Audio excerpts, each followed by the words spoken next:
I should have known something was wrong the moment she started taking long walks alone. At first, I didn't question it. Emma always loved nature, said it helped her think. But something in the way she'd return flushed, breathless, with twigs tangled in her hair, began to gnaw at me. One evening, she came home later than usual, her dress torn at the hem, dirt smeared on her calves. When I asked, she laughed, saying she'd tripped over a root. But her voice was high-pitched, forced. The way her fingers clutched at the fabric of her dress, hiding something, set my teeth on edge. The forest behind our house had always been dense and wild, untouched except for an old path winding through it. It was a place of whispers and shadows, where time stood still. Nobody lived there. Or at least, nobody was supposed to. Then, one night, she whispered a name in her sleep. Elric. I sat up, my pulse pounding. I had never heard her speak that name before. My Emma, the woman who had vowed herself to me, was dreaming of someone else. The next morning, I followed her. I kept my distance, stepping lightly as she wove through the trees, deeper than I'd ever dared to go.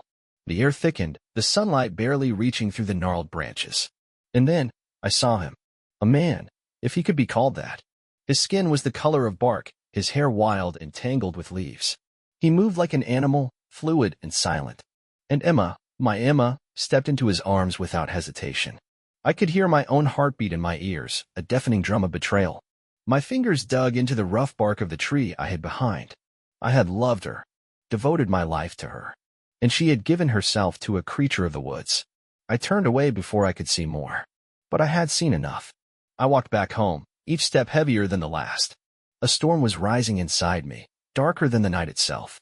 Emma thought the forest was a place of secrets. She was wrong. By morning, it would be a place of reckoning. I barely slept that night. Emma lay beside me, her breath slow, her body turned away. She didn't know I had seen, didn't know I had followed. But I knew. I lay in the dark, staring at the ceiling, my hands clenched into fists. Every breath I took felt like swallowing broken glass.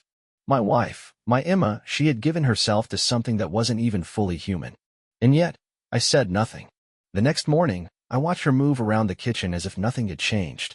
She hummed softly while stirring a pot of tea, smiling at me as she placed a cup in front of me. I forced myself to take it, my fingers wrapping around the warm ceramic, though I felt nothing but cold. I was thinking we could visit the market today, she said, her voice light. Maybe get some fresh bread. I studied her face, searching for a crack in her performance. But she played her role well. How long had she been lying to me? How many nights had she crept from our bed, whispering his name into the trees? I forced a smile. That sounds nice. She beamed at me, unaware that the man she was speaking to was no longer the man she had married. I had already changed. That afternoon, I prepared myself. I sharpened my knife, letting the blade gleam in the sunlight.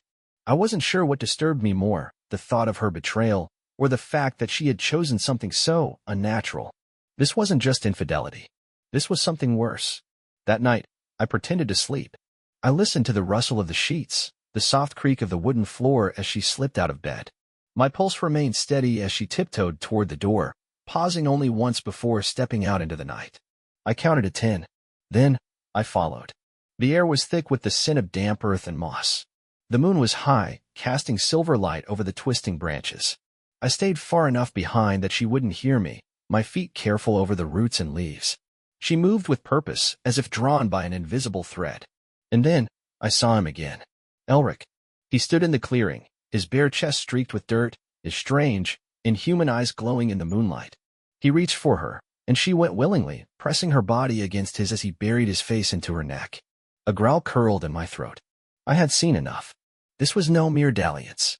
She loved him, and something inside me snapped. I turned and walked back home, but this time, I wasn't retreating. This time, I was planning. Tomorrow, I would ask her to go for a walk with me. And tomorrow, she would never return. Morning came, and with it, my mask. I greeted Emma with a soft kiss on her forehead as she stirred awake, watching her lashes flutter before she smiled sleepily at me. How easily she fell back into the comfort of our life. As if she hadn't been in another man's arms just hours before. As if she hadn't whispered his name into the wind while I lay in our marriage bed alone. I was thinking, I said, brushing a stray lock of hair from her face, we haven't had a proper walk together in a while. Just the two of us. Maybe we can go into the woods today. Her breath hitched, just for a moment, barely noticeable. But I saw it. The hesitation. the flicker of uncertainty in her eyes before she masked it with a smile. I'd love that. She was lying. She didn't want me there. The forest wasn't ours anymore. It was hers. Theirs. A sacred, stolen place where she belonged to someone else. But she wouldn't refuse me. That would be too suspicious. I let her believe I was a fool. The day passed in agonizing slowness. I moved through our home like a man lost in thought, my hands steady as I wrapped the handle of my knife with cloth, securing my grip. I didn't know if I'd need it, but the weight of it against my back, hidden beneath my coat, gave me comfort. By late afternoon, we set out together. The forest swallowed us whole, the towering trees closing in, their twisted branches reaching like skeletal fingers toward the sky. Emma walked ahead, leading me down the familiar path. Her steps were light, careful, yet I could see the tension in her shoulders, the way her fingers twitched at her sides. She was waiting, expecting him. And so was I. We walked in silence for a while, the only sounds the distant chirping of birds and the rustle of leaves beneath our feet. Then, finally, I spoke. Emma, I said softly, do you love me? She stopped mid-step, turning to look at me with wide eyes. My question had caught her off guard. Of course, she said, too quickly. Why would you even ask that? I took a slow step closer. She didn't move away, but I saw the way her breath quickened, her pulse fluttering in her throat. You've been distant lately, I continued, my voice calm, almost gentle. Leaving the house without telling me where you're going. Coming back late. Sometimes with twigs in your hair. I reached forward, plucking an invisible one from behind her ear. She flinched. I just like the woods, she murmured. I nodded. I know. And then, before she could react, I grabbed her wrist. Not hard. Not cruel. But firm. She gasped, her other hand immediately flying up to push against my chest. What are you doing? Just asking you a question, I said, my grip tightening slightly. If I follow this path, will I find him? Emma paled. Her lips parted, but no words came. That was my answer. I let go. She stumbled back, clutching her wrist, her chest rising and falling with panicked breaths. She swallowed. It's not what you think. I tilted my head. Then tell me what it is. She hesitated. And then, a branch snapped behind me. I turned. He was there. Elric stood at the edge of the clearing, his golden eyes locked onto me. He didn't look human up close. His skin, though smooth, had the texture of bark in certain places. His fingers were too long, his nails dark like claws. He was something else. Something old. Something that had been here long before us. Emma sucked in a breath. Please, she whispered. But she wasn't talking to me. She was talking to him. I had all the confirmation I needed. I reached behind me, fingers wrapping around the handle of my knife. Elric took a slow step forward, his expression unreadable. I smiled. Let him come. This forest had stolen my wife. I would return the favor. The forest held its breath. Emma stood between us, her chest rising and falling in quick, shallow breaths. Her wide eyes darted from me to him, her hands trembling at her sides.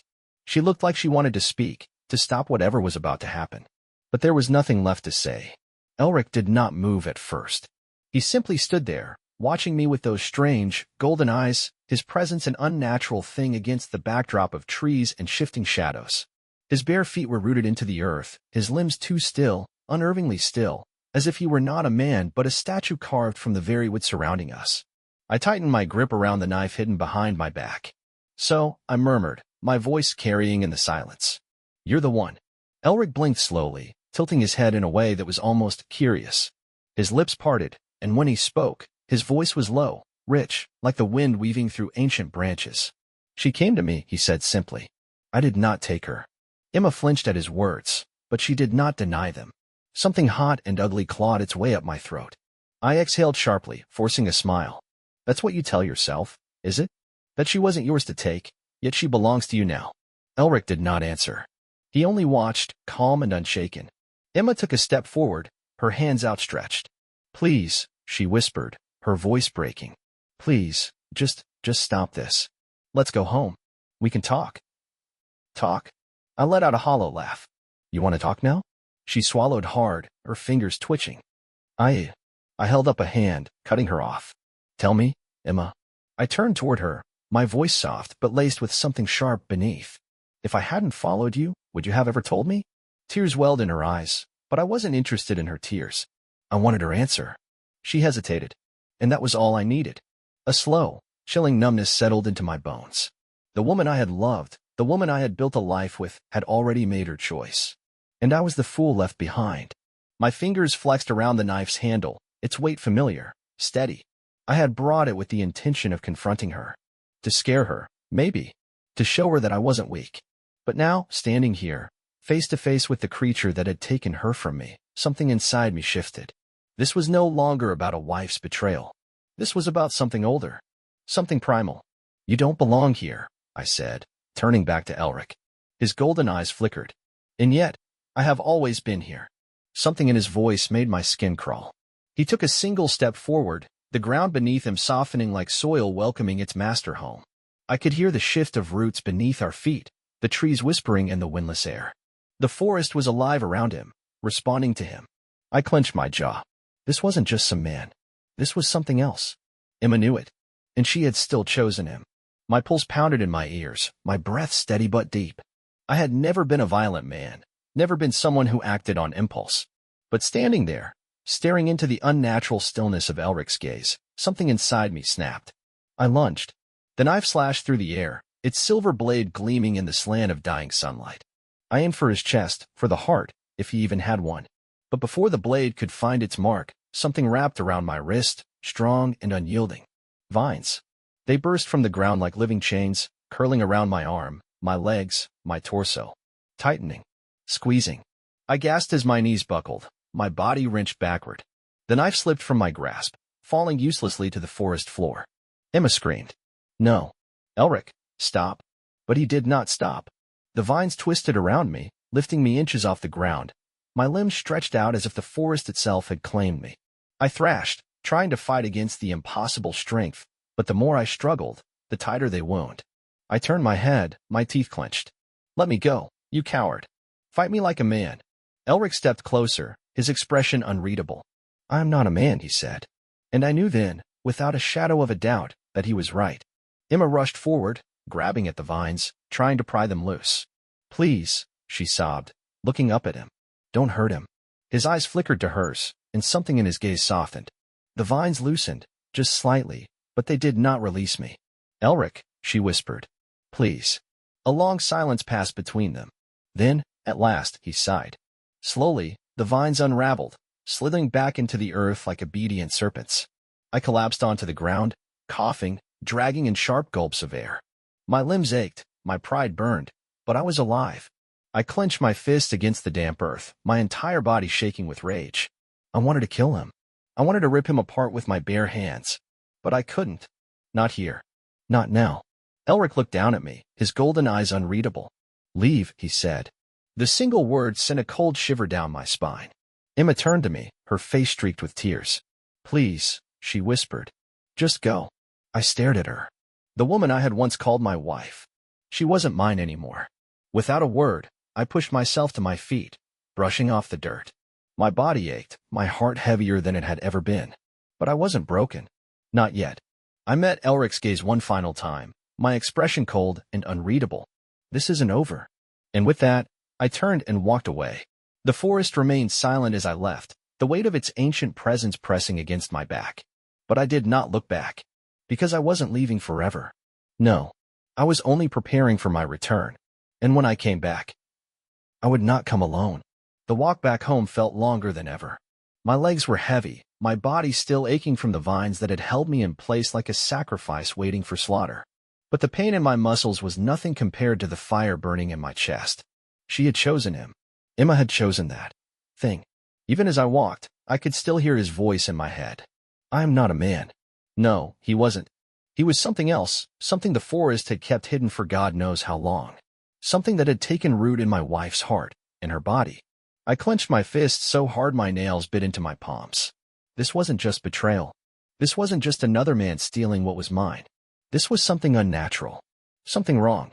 And I would not allow it to continue. When I reached our home, it felt different. Colder. As if her absence had drained the warmth from the walls, leaving behind a hollow shell. I stepped inside and stood in the doorway for a long time, just staring at the life we had built together. The wooden table where we had shared meals.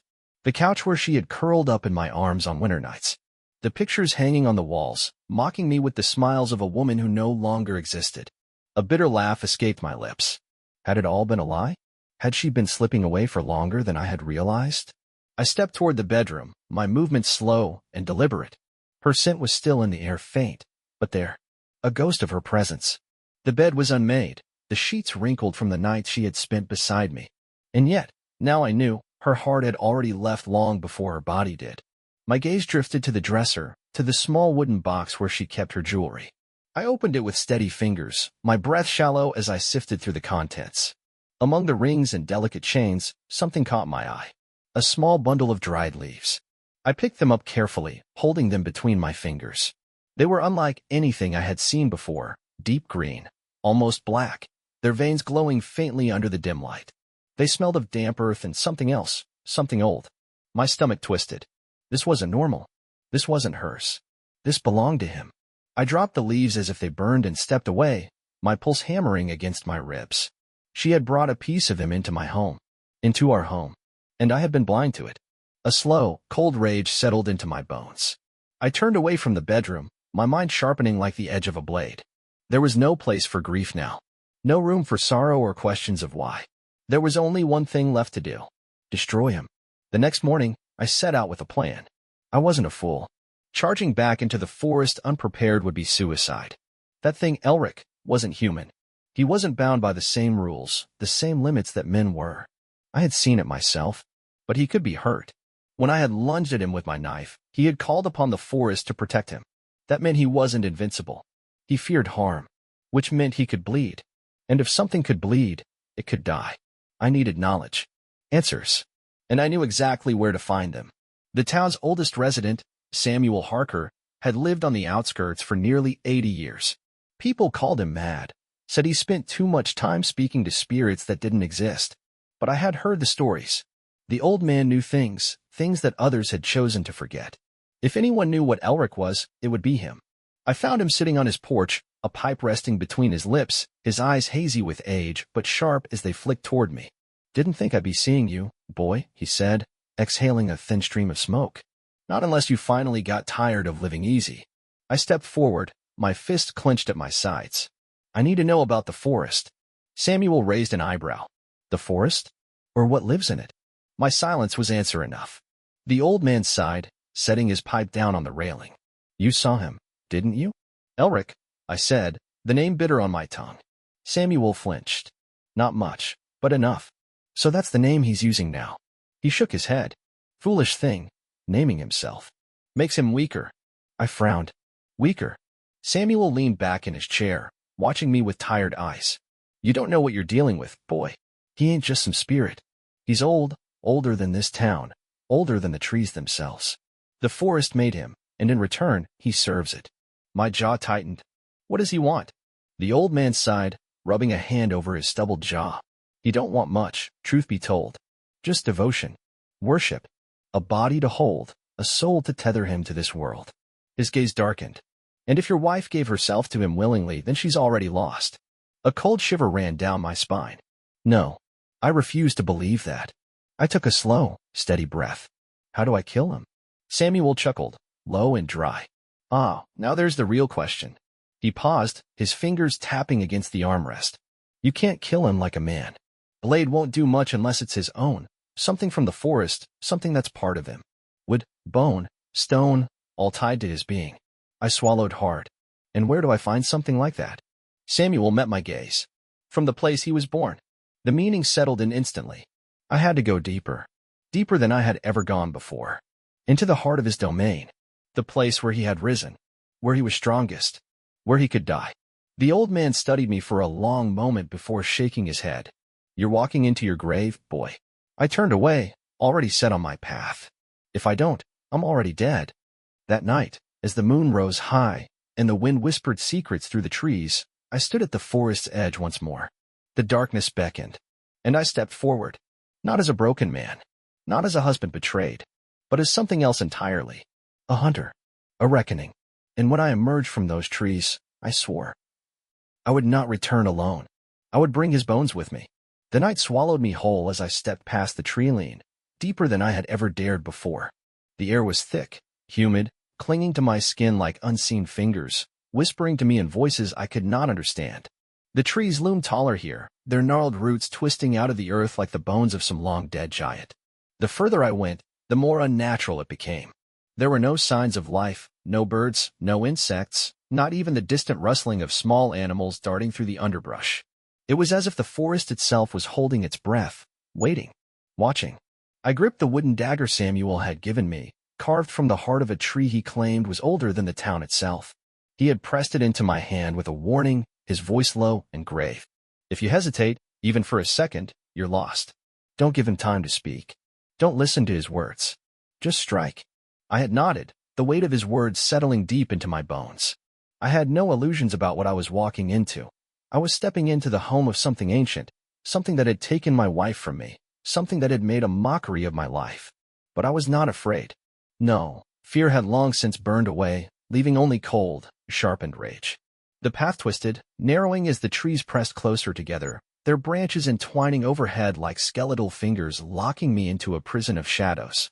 I could feel something ahead, an unseen presence, thick in the air like the moments before a storm. And then, suddenly, the trees parted, revealing a clearing bathed in silver moonlight. At the center stood a massive oak, its trunk wide enough that 3 men could not have wrapped their arms around it. Its bark was pale, almost white, streaked with veins of deep green that pulsed faintly, as if the tree itself was alive, breathing. At its base, nestled within the roots, was a hollow, dark and gaping, like an open mouth waiting to swallow me whole. And standing before it was him, Elric. He was waiting for me, as if he had known I would come. He stood shirtless, his strange, bark-like skin gleaming under the moonlight, his golden eyes glowing with something unreadable. He did not move, did not speak, only watched as I stepped into the clearing. I did not hesitate. I lunged forward, the dagger clenched tightly in my grip, aiming for his chest, just as Samuel had instructed. But the moment the blade left my fingers, something changed. The air around me thickened, like invisible hands grasping at my limbs, slowing my movements.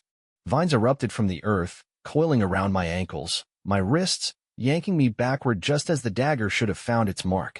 Instead, it clattered uselessly to the ground a few feet away, swallowed by the grass. I struggled, twisting against the vines, but the more I fought, the tighter they became. Elric watched in silence, his head tilting slightly, almost in curiosity. Then, finally, he spoke. You should not have come here. His voice was deep, steady, carrying the weight of something ancient, something that did not belong to the world of men. I gritted my teeth, my chest rising and falling in ragged breaths. Where is she? I spat, my voice laced with venom. Where is Emma? Elric regarded me for a long moment before stepping forward, his movement slow, deliberate. She is here, he said simply, gesturing toward the great oak. She belongs to the forest now. A cold chill ran down my spine. I followed his gaze to the tree, to the dark hollow nestled within its roots. And then I saw it. A shape, small, curled, barely visible in the shadows. My heart clenched. It was her. Emma. Her body was pressed against the inside of the hollow, her limbs entwined with the roots, her skin paler than I had ever seen it. She was breathing barely, but she did not move, did not react to the sound of my voice.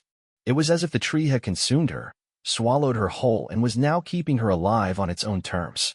Something inside me snapped. I wrenched against the vines with all the strength I had left, ignoring the way they cut into my skin, the way they pulled tighter with each movement. Let her go, I growled, my vision swimming with rage. Let her go. Elric sighed, almost as if he were disappointed. She chose this, he said. She came to me willingly. She wanted to be part of something greater. She no longer belongs to you. I refused to believe it.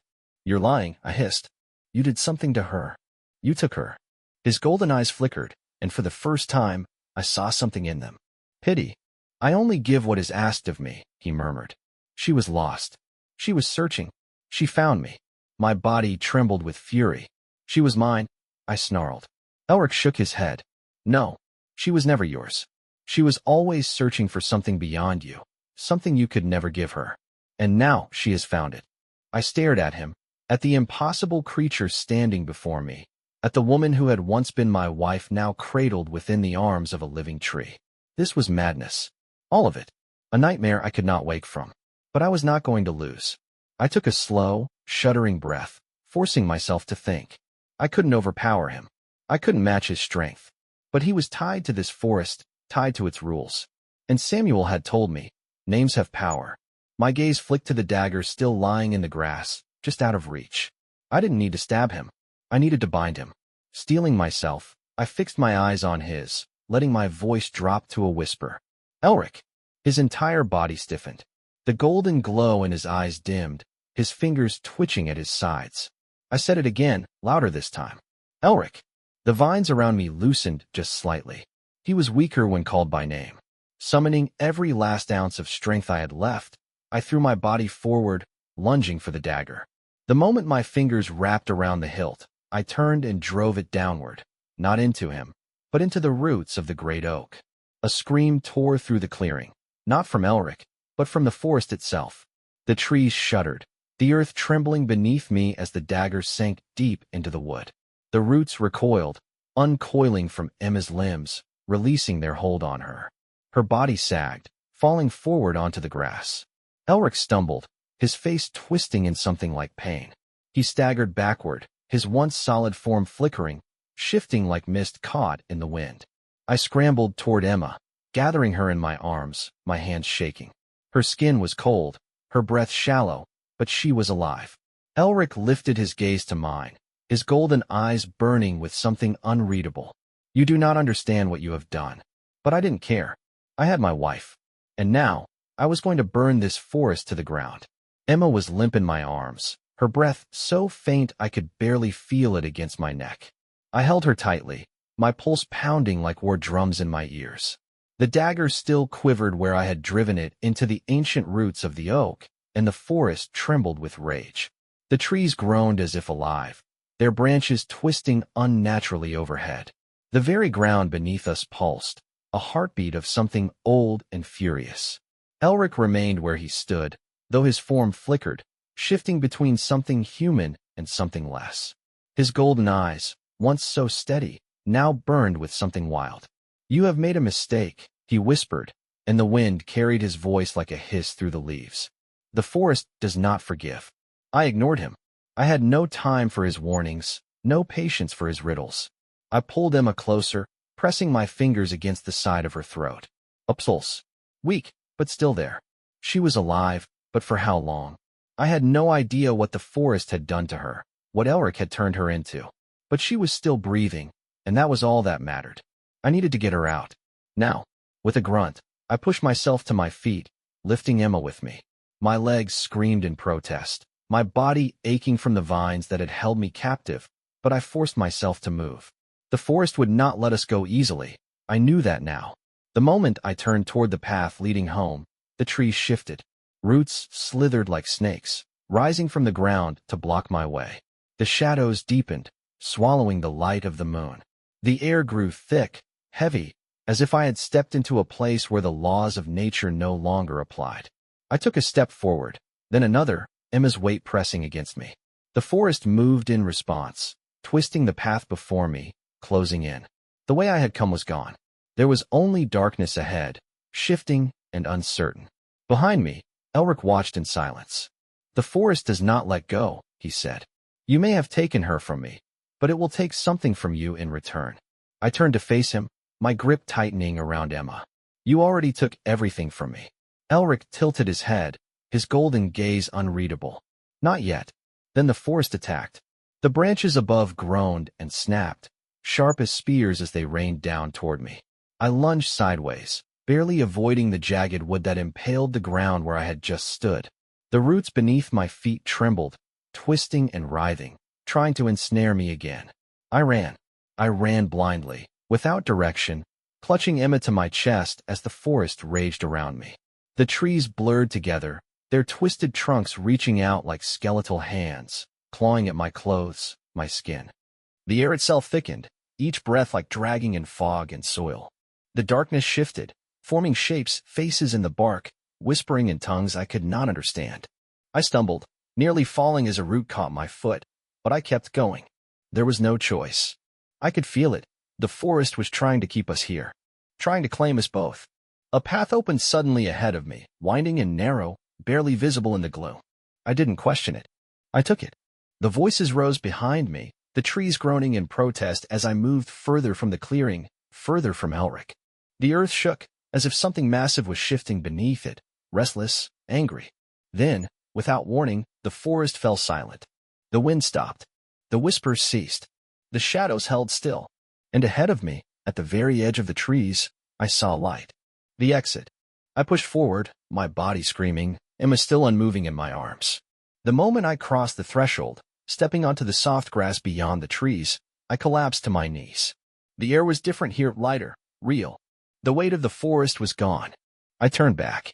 The trees stood still, their branches reaching toward the sky as if nothing had happened. The shadows had retreated. The forest was quiet once more. But deep within, beyond where my eyes could see, I knew he was still watching. Elric. Waiting. This wasn't over. Not yet. Emma woke 3 days later. She lay in our bed, her skin pale, her lips cracked, her breath shallow but steady. I had kept a constant vigil at her side, forcing her to drink, waiting for any sign of life behind her closed eyelids. When she finally stirred, a faint whimper escaping her lips, I nearly collapsed with relief. But the moment she opened her eyes, my relief turned to something else. Her gaze was distant, unfocused. Not confusion. Not fear. Just emptiness. She blinked slowly, her lips parting as she took in the room, the bed, the soft glow of candlelight against the walls. Then, finally, she looked at me. And there was nothing. No recognition. No warmth. No love. Emma, I whispered, leaning forward, reaching for her hand. She flinched. It was small, barely a twitch of her fingers against the sheets, but it felt like a knife to my ribs. Elric, she murmured. The name was soft, a ghost of breath on her lips, but it shattered me all the same. I pulled back as if burned, my chest hollow, my hands shaking. Emma, it's me, I said, forcing my voice to stay calm, even. I know, she whispered, her voice barely audible. Her gaze flickered, just for a moment, and I saw something there, something tired, something lost. I know who you are. She turned her face away, toward the window, toward the forest beyond. Her fingers curled weakly against the sheets. And I knew then. She had come back with me. Her body was here. But her heart, her soul, that was still with him. I had won nothing. Days passed, and Emma remained silent. She ate, she drank, she slept. But she never looked at me. Never spoke unless spoken to. Never touched me. It was as if I were a stranger in my own home. She spent hours staring out the window, watching the tree lean. Waiting. I couldn't take it. On the 7th night, I stood over her, watching her as she lay still, her breathing slow and steady. My hand hovered over her wrist, feeling the faint pulse beneath her skin. She belonged to me. Once. She had been my wife, my love, my everything. But the truth was as clear as the night sky outside. I had already lost her. Elric had taken her from me. And now, I would take something from him. I turned away from the bed, from the woman who no longer saw me, and walked to the door. The forest waited. And this time, I would not return until one of us was dead. I entered the forest one final time, the weight of a hunter's resolve in my chest. No longer a man betrayed, no longer a husband seeking answers. I was something else now. Something sharpened. Something cruel. I would not run. I would not hesitate. I would end this. And as I reached the clearing where it had all begun, Elric stepped from the shadows, smiling. You came back, he murmured.